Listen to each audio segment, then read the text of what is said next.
Jasmine's monthly income is $1,200. So let's let this bar here represent her entire income, $1,200. She spends 15% of it on food. So there's that. 20% of it on rent. That's about 20%. And 1/10 of it on transport. And 1/10 will translate to 10%. So about that much. And then 40% of the remainder on others. So let's find out how much the remainder is.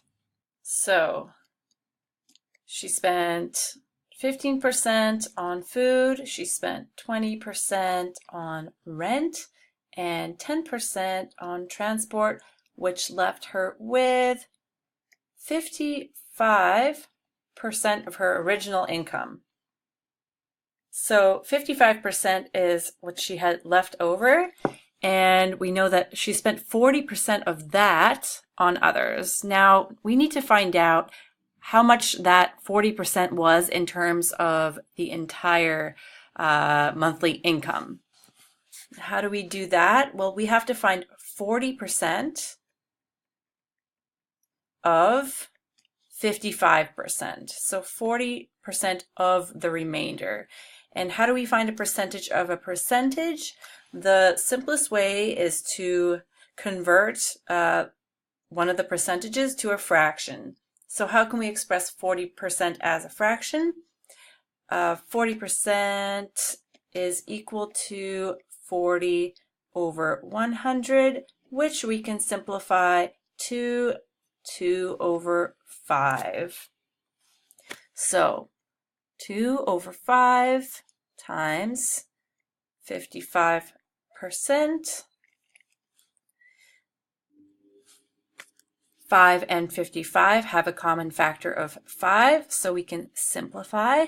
55 becomes 11, and we get rid of the 5 as a denominator. And the answer is 2 times 11%, which makes 22%. So what does that mean? It means that she also spent 22, let's make sure we can see that, 22% of her original $1,200 on other people. Now we need to find out what was left over, because that's what she saved. So she had 55% of her income left, then she spent another 22% of it on other people, and that left her with 33% of her original monthly income. So what is 33% of $1,200? We can also express that by writing 33 over 100 times 1,200. And we've got a common factor of 100 here, so I will get rid of the 100, and 1,200 will become 12. So 33 times 12 is 396. So that is how much she saved every month, but the question is asking how much she saved in a year.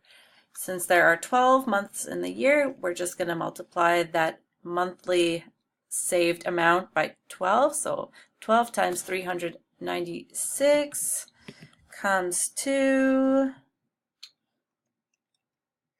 $4,752.